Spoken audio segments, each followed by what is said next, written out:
बंकू, जल्दी जल्दी अपनी पारी समाप्त कर, नहीं तो सेठी की टीम आती ही होगी, हमें यहाँ से भगा देगी। अरे यार, ऐसे कैसे हटा देगा? उन लोगों के चलते ही सुबह 4 बजे से खेल ले, आएंगे तो थोड़ा इंतजार करेंगे। भाई, ये गांव के मठ की सार्वजनिक जमीन है, इसमें सबका बराबर का हक है। बात तो तुम्हारी बिल्कुल सही है बंकू, लेकिन ये भी बात सही है कि ये जमीन मठ को उसके ही पूर्वजों ने दान में दी थी। जब दान में दे दी गई तो फिर ये मठ की जमीन हो गई ना, और मठ की जमीन सार्वजनिक होती है, उस पर सभी का समान अधिकार होता है। चल तू बॉलिंग कर, मेरी पारी अभी बाकी है। बंकू अपने टीम के साथ खेल रहा था, तभी सेठी अपनी टीम के साथ वहां पर खेलने पहुंचा। ए चल बे नंगे फकीरों, हटाए अपना बल्ला बास बल्ला, चल हमारी टीम यहाँ पर खेलेगी। चल, तुम लोगों को कई बार बता दिया कि ये मेरे पुरखों की जमीन है, इस ग्राउंड पर सिर्फ हमारी टीम खेलेगी, लेकिन तुम भिखारी लोग इतने ढीठ हो कि बिना फटकार के सुनते ही नहीं। देखो सेठी, हमारी थोड़ी सी 2 ओवर की पारी बची है, उसके बाद हमारा मैच खत्म हो जाएगा, तब खेल लेना। अच्छा, ग्राउंड हमारा और हम ही इंतजार करें? चलो हटाओ अपनी बांस की विकेट। सेठी भाई, तुम लोग जब तक रेडी होगे उतने में हमारा खेल खत्म हो जाएगा। अरे ऐसे कैसे तुम हमारा विकेट उखाड़ सकते हो? ये मेरा बॉडीगार्ड है, नहीं तो इतना मारेगा कि छठी के दूध याद आ जाएंगे। इतने में बिलुआ बंकू को पकड़कर हाथापाई करने लगता है। जल्द ही हाथापाई भीषण लड़ाई में बदल जाती है। सेठी के गुंडे सब मिलकर बंकू और उसकी टीम की जबरदस्त पिटाई कर देते हैं। क्या जरूरत थी है उन बड़े लोगों के बिगड़ैल बेटों के मुंह लगने की? उनके बाप दादा की जमीन है, वहां वो खेलते हैं, तो तुम्हें वहां जाने की क्या जरूरत? उनके बाप दादा की नहीं, वो मठ की जमीन है, और मठ की संपत्ति का सार्वजनिक उपयोग होता है, ना कि निजी। क्यों जी, जब देखो आप बंकू को ही डांटते रहते हैं। चाहे बंकू सही हो या गलत, मठ की जमीन सभी के लिए है।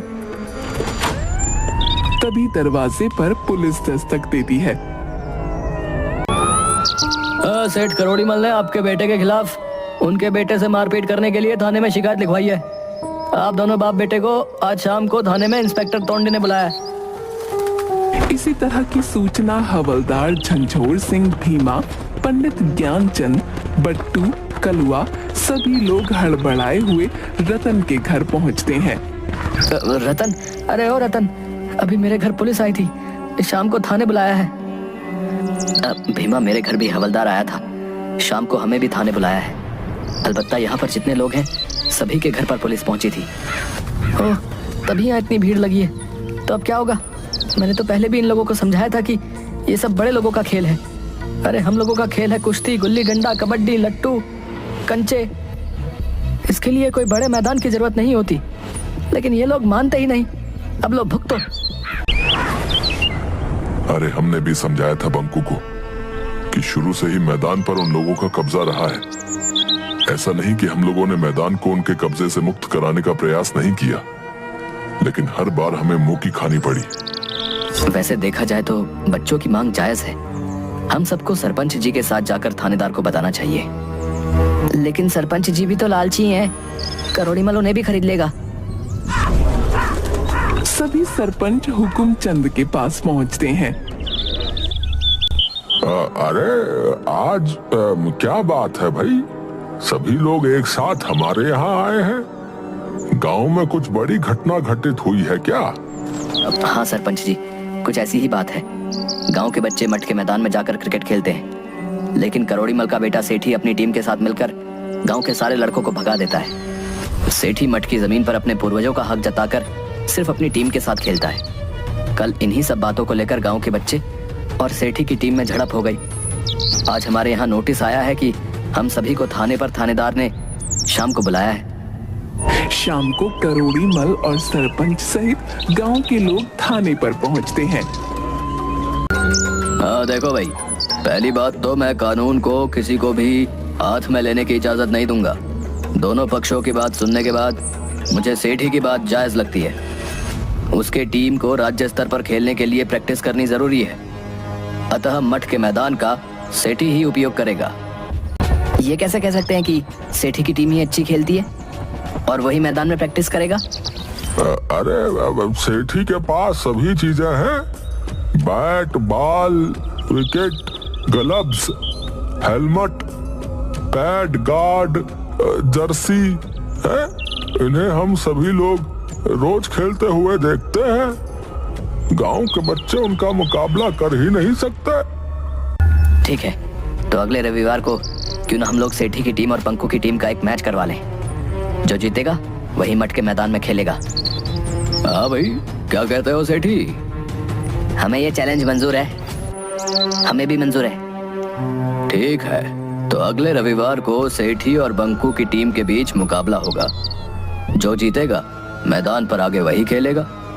तब तक जैसी स्थिति है वैसा ही रहेगा। लेकिन बंकू की टीम प्रैक्टिस कहाँ करेगी? वो सब मैं नहीं जानता। रविवार तक यथास्थिति ही रहेगी। शाबाश थानेदार साहब। ये लीजिए अपना इनाम। सेठी की टीम के सामने वे लोग कहाँ टिकने वाले। बस रविवार के बाद मैदान का सारा झंझट ही खत्म। अंकल, वैसे तो हम सब मैच जीत ही जाएंगे, लेकिन मैंने राष्ट्रीय स्तर के खिलाड़ी सुधीर कुमार को बुलाया है। मैं कोई रिस्क नहीं लेना चाहता। बट्टू, दीपू, कलवा, राजू, तुम लोगों पर ही गांव की इज्जत है। हर हाल में हमें मैच जीतना है। लेकिन हम लोग प्रैक्टिस कहाँ करेंगे? एक जगह है जहां हम प्रैक्टिस कर सकते हैं। कहाँ ऐसी जगह है जहां हम क्रिकेट की प्रैक्टिस कर सकते हैं? अभी तो सभी खेतों में अनाज ही लगा है।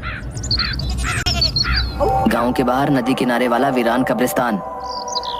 नहीं बाबा, सुना है वहां के बरगद के पेड़ पर भूतों और अतृप्त आत्माओं का वास है। हमें याद रखना होगा कि हिम्मत मर्दा तो मदद खुदा। दूसरे दिन से सेठी मठ की जमीन पर अपनी प्रैक्टिस स्टार्ट कर देता है। दूसरी तरफ बंकू अपनी टीम के साथ गांव के बाहर वीरान कब्रिस्तान में अपनी प्रैक्टिस जारी रखता है। बट्टू, तुम कीपिंग करोगे। राजू, तुम स्लिपर रहोगे।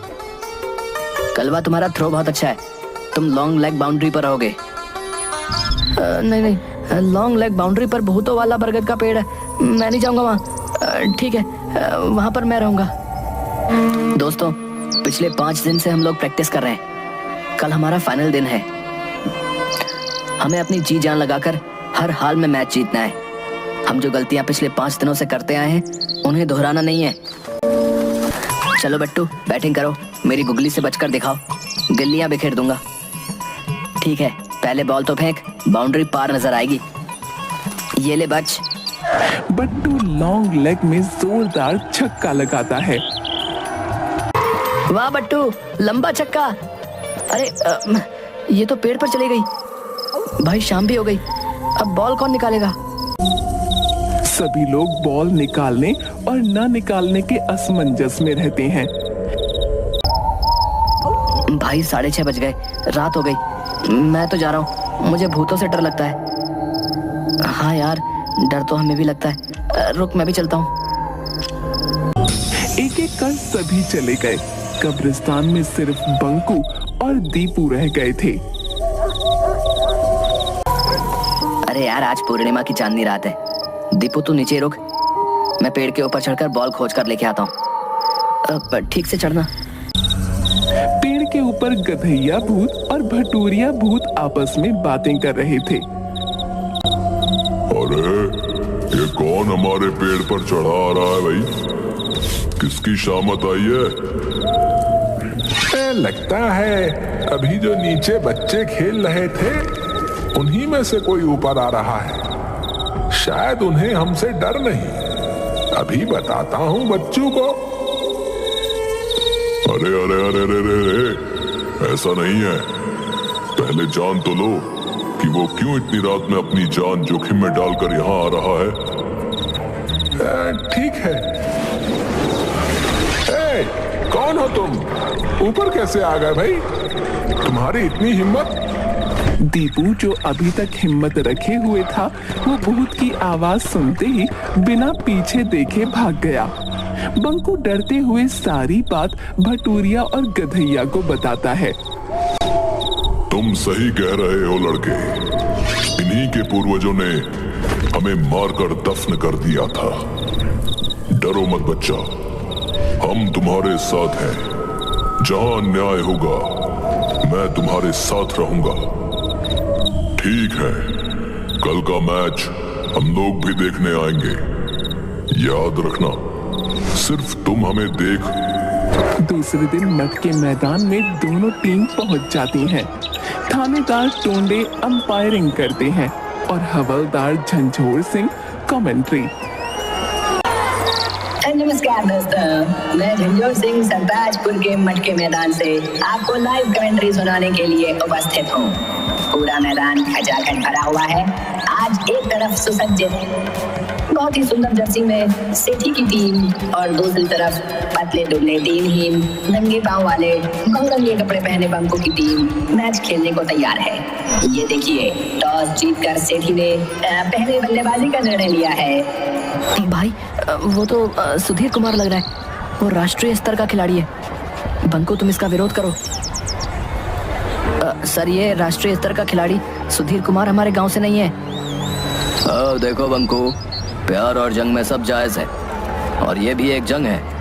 अगर तुम अपनी हार मान लो तो वॉक ओवर दे देता हूँ। बट्टू बॉलिंग छोर से बॉलिंग करने के लिए तैयार। सामने क्रीज पर नेशनल लेवल के प्लेयर सुधीर कुमार। और ये पहली बॉल और पहली ही बॉल को सुधीर कुमार ने बाउंड्री के पार पहुंचा दिया है। लग रहा है कि खेल एक तरफा होने वाला है। और ये तीसरी बॉल पर भी छक्का। सुधीर कुमार ने पहली 3 बॉल पर ही छक्के लगाकर आगाज दे दिया है कि अंजाम क्या होगा। बंकू अपनी हताश टीम को उत्साहित करते हुए और ये मैच के आखिरी गेंद पर भी बाउंड्री पार। 20 ओवर में कुल 387 रन। अब देखना है कि बंकू की टीम कितने 100 रनों से हारती है। बंकू की टीम का आया राम गया राम की तरह 3 ओवर में 13 रन पर 8 विकेट गिर जाते हैं। अरे, 9 बॉल पर आउट कर दिया। ये तो बेईमान अंपायर है। अब हमें ही कुछ कमाल दिखाना पड़ेगा। बंकू, ये अंपायर बेईमानी कर रहा है। हमने कहा था कि अगर बेईमानी होगी तो हम तुम्हारी मदद करेंगे। दर्शकों, आपको बता दूं कि 3 ओवर में 13 रन पर 8 विकेट बंकू की टीम गिर चुकी है। हमें लगता है कि 4 ओवर में ही खेल समाप्त होने वाला है। बंकू और दीपू क्रीज पर नए प्लेयर आए हैं जो सेठी की बॉलिंग का सामना करेंगे। सेठी ने ये बॉल डाला और बॉल बाउंड्री के पार। वाह, बंकू की टीम का ये पहला छक्का। दूसरी बॉल सेठी की और फिर बॉल मैदान के बाहर। लगता है बंकू कुछ देर टिकने वाला है और ये तीसरी गेंद भी छक्का। बंकू की ओर से कमाल कर दिया गया है। अरे, अब तो लगता है कि छक्कों की बारिश शुरू हो गई है। दोनों तरफ से छक्कों की बरसात। पिछले 4 ओवर में एक भी रन दौड़कर नहीं बनाया गया है। चौके और छक्के ही लगे हैं। 4 ओवर में 120 रन की रिकॉर्ड साझेदारी। स्कोर 7 ओवर में 133 रन 8 विकेट पर। समझ में नहीं आ रहा कि क्या किया जाए। लगता है हम मैच हार जाएंगे। अरे ऐसा नहीं है, अभी भी 254 रन 13 ओवर में चाहिए। हमें इस जोड़ी को तोड़ना होगा। गधैया अंकल, आप हर बॉल को पकड़कर बाउंड्री पार जाकर छोड़ देते हो, कहीं हमारी चालाकी पकड़ी न जाए। अरे तुम बस नजारा देखो। सुधीर कुमार बॉलिंग छोर से और दूसरी ओर दीपू ने गेंद को उछाल दिया है और बाउंड्री पर बिलवा ने कैच पकड़ लिया है। लेकिन अरे ये क्या, बिलवा तो पीछे ही जा रहा है और बाउंड्री के ऊपर गिर गया। टेक्निकली ये 6 रन और बंकू के खाते में गए। गधैया भूत भाई, इतनी बेईमानी भी ठीक नहीं। अरे अंपायर से पूछो, प्यार और जंग में सब जायज है। उनकी टीम जीत से अब सिर्फ 12 रन दूर। अगली बॉल बहुत अच्छे बंकू ने रोक दी है, लेकिन ये क्या, सुधीर कुमार ने बॉल पकड़ के बाउंड्री की ओर फेंक दी और ये गेंद भी ओवरथ्रो के माध्यम से 4 रन। अगली बॉल बंकू के बैट से टच करते हुए सीधा कीपर के हाथों में और ये 9वां विकेट। लेकिन ये क्या, कीपर के हाथों से बॉल निकलकर सीधे बाउंड्री पार। असंभव। और ये गगनचुंबी छक्के के साथ मैच समाप्त होता है। बंको की टीम 2 विकेट से मैच को जीत चुकी है। यानी इस मत की जमीन से सेठी और गरोड़ीमल का दावा अब इतिहास बन चुका है। अब इस मैदान पर गांव के सभी बच्चे खेलने के लिए स्वतंत्र हैं। गांव के सभी लोग दौड़कर बंकू और उसकी टीम को कंधे पर उठाकर मैदान के चारों ओर चक्कर लगाते हैं और जयकारे लगाते हैं। बंकू गधैया भूत और भटूरिया भूत को बरगद के पेड़ की ओर जाते हुए देख रहा है। बंकू की आंखों से लगातार खुशी के आंसू निकल रहे थे।